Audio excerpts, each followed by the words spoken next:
So now today we are going to continue the discussion of lesson 9 cyber ethics. In the last class we have discussed about the cyber ethics and the cyber crime. So as you know, let me make a small recall of that last class. That is, in the last class we have discussed about the cyber ethics. That is, the ethics means good manners, what we follow while we are doing computing or while we are doing the surfing over the internet. So and out of that, some the practices which is not legal according to the constitution of our country that are considered as a cyber crime. So there are so many type of the cyber crimes. So among that, one cyber crime, hacking, we have discussed in the last class. Now today we'll discuss another type of the cyber crime, that is the spamming. So before starting this as that is the spamming, so let me remind you that in the last class I have uploaded the question answers of this lesson 9. So in this, during this holiday, you complete this, and when you return back to the school after the holidays, so you submit your notebook. So let us start the this new topic, that is the spamming. So let me tell you this, what is the spam. Basically the spam are the unwanted mails. So many of the students, I think you all are using the email id, means any gmails. So in that, if someone is sending you the a large number of mails to your account, so that is called the spamming. Now see, basically this spamming is the unwanted mails, unwanted bulk mails. So from any unknown sources, the person who is sending you, that is the strange person, you are unknown to him. Now they are sending this mails to your account in a large numbers. I mean, suppose every day you are getting 100 mails or 200 mails. Now, and in this spamming, the millions of copies of the same messages the advertising company used to send to a large number of peoples. Means millions of copies of the same messages to the to this large number of email users worldwide. Not even belongs to a particular country. This belongs to many countries. So at one time they are sending this a million copies of the same messages, advertisement messages, to the millions of users, email users worldwide. So now, basically, this how we identify this spam messages. Basically, if you are getting the messages from unknown sources, basically in the to field or the CC field, there will not be your email address. So if your email address is not there, so this means that you are getting the spam. That mail is the spam mail. So you can report that mail as a spam. So one more thing, that how we can block this mail. So in the market, many popular spam filter softwares are there. So you can use that spam filter software to block these spam mails. So let me tell you some popular emails blockers, or you can say the spam filters. Out of them, one is the mail washer, and second is the mail channel, and third is the spam titan. So these are the softwares which you can use to filter the emails. Now, basically, sometimes this spam also contains the spywares, or you can say the viruses. Spywares basically is used for spying activity, means very silently, or you can say you will not come to know. They will steal the confidential data from your system, and they will pass it, or you can say send it to the third party who has installed this spyware to your device. So means how this spyware is sent through this mail only. So when you read this mail, when you open this mail, so at that time this malicious code, virus code, Trojan horse will also install to your device. So means with the help of this spam, they can send the virus, they can send the Trojan horses, they can send the worms. So basically, all these are the malware only. Means malicious piece of code, bad piece of code, which can harm or harm your system, or which can make your system freeze. Also means it can hang your device. Also, it will not work properly. Next thing, they can organize with the help of the spam, the cyber criminals, or you can say the cyber fraudsters. they are targeting the victims and doing a phishing attacks. Phishing attacks is basically what they send you a link of a fake website, suppose any bank website, with just clone fake websites of any bank they will create. Suppose they are knowing that you are the customer of the State Bank of India. So what will happen? They will create the fake website, just a clone of the State Bank of India, and they will give you the mail that they are that they are sending this mail as a manager of the SBI branch where your account is there, and they will give you the information that your account is freezed due to the lack of KYC. So now, if you want to activate your account, so click the link below, and when you click that link below, so the fake website of that SBI, what the hackers and fraudsters has had created, that will be open. Now, in that, when you fill the information details, so what will happen? That details will be received by the cyber criminals, that hackers, and they will use that information to enter it in the original website of the State Bank of India, and after that they will withdraw the money from your account.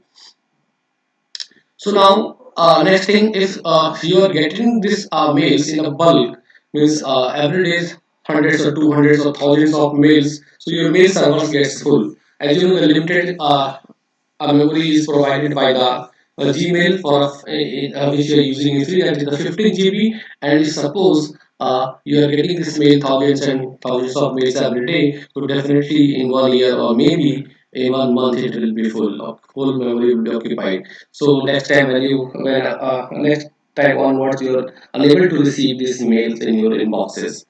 So such type of the practices where bulk mails are sent to a persons, that is called the mail bombing. So the purpose of that, to make the mail servers to get full. Now next question is that, sir, how we can identify this mail as a spam, whether this mail is a genuine mail or that is a spam mail. So let me tell the students. So the messages which do not include your email address in the two fields. Just whenever you get a mail, you see in the two field or the CC field, if your email address is not mentioned there, so basically that is the spam only. So you can report such type of the mail as a spam. No need to read it, just delete it. Or some spams can have the offensive languages or links also to to the websites which contain some inappropriate content, means bad contents.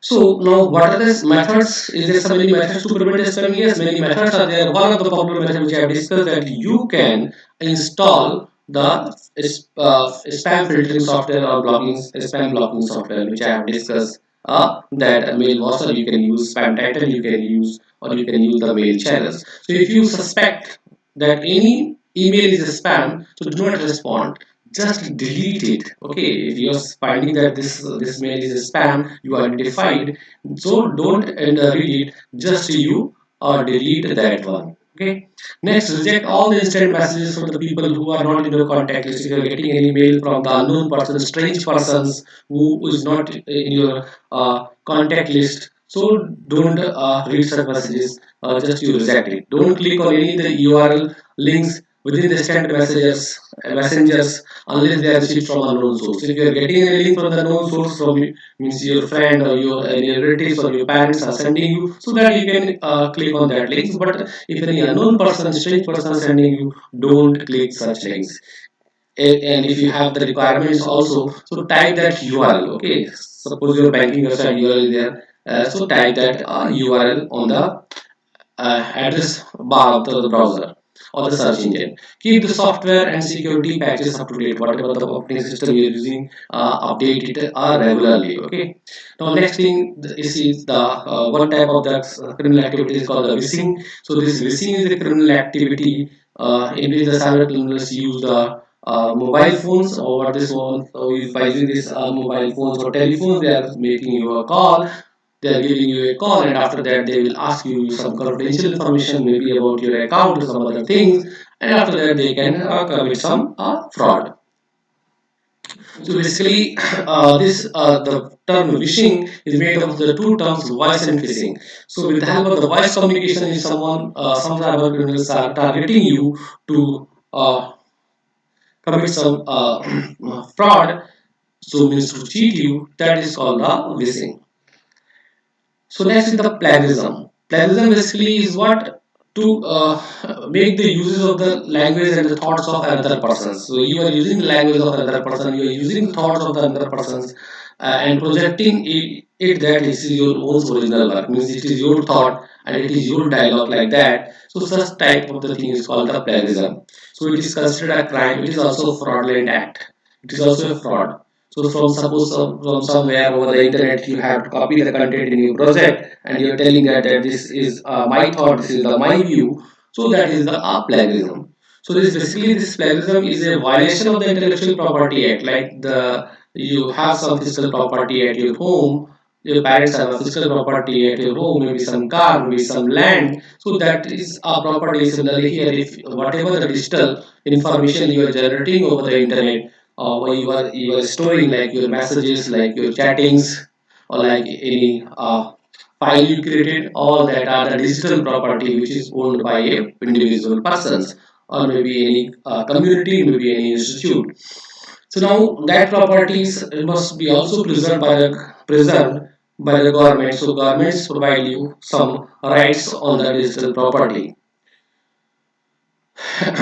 So that also we will discuss in the details in the coming lessons. Now this is basically intellectual property. So what is the intellectual property? So means the property which you create, just like any using your artistic skill and the commercial skills, you must like you are using written any literature, written any novel, or you written any the lyrics of a song. So all these are your artistic skills. Suppose you created any good template of a wedding card, you can, if you created any good resume. So all these things are the digital property. Means whatever the creation of your mind, either it is artistic or it is a commercial purpose. Means some good some good logo you have designed, that is also your intellectual property. So your intellectual property is protected by the government. So government provide you some rights, some law to protect you. That is another, that law is called the international copyright laws.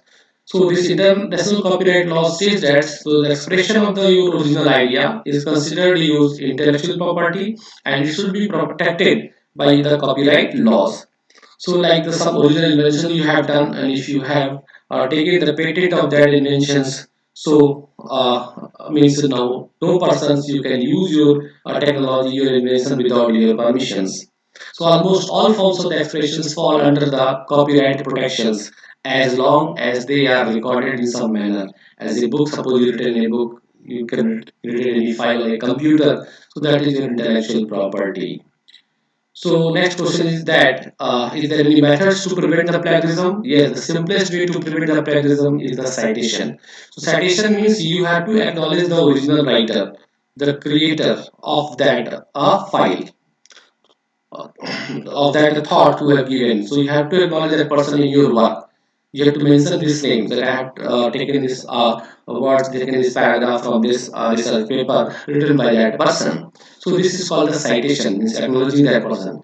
So how you provide the citations? All sources neither accurate nor do they validate the information is accurate. You are not making sure that information what you taken from the source is accurate only. So you must specify the source which inform the reader regarding the basis of one's ideas. So the readers will come to know that the person have taken from some research papers, whether it is true or false. This that person has no guarantees, so it cannot take a guarantee. So citation gives the strength to your resource.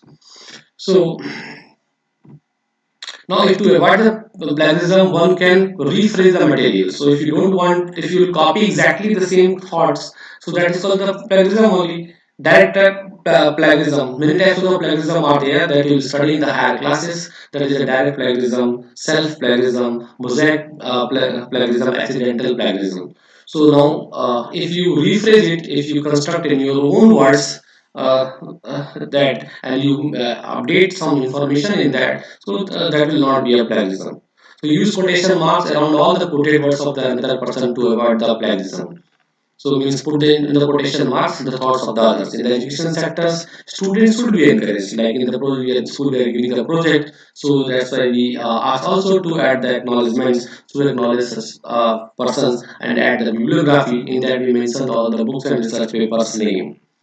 So even if you want to wish to refer to the resource, they should be made aware of the pattern of references, how you give the references at the end of the page, we give the citation. In this manner, the plagiarism can be avoided and the students should be motivated to work hard and bring out their originality. So this is all for the students today. So in the next class, we'll start about this another one, that is the software piracy, that is another type of the cyber crime. So thank you for your cooperation and attentions. Uh, and we will meet in the maybe in the physical classes when the school will reopen. Okay, thank you.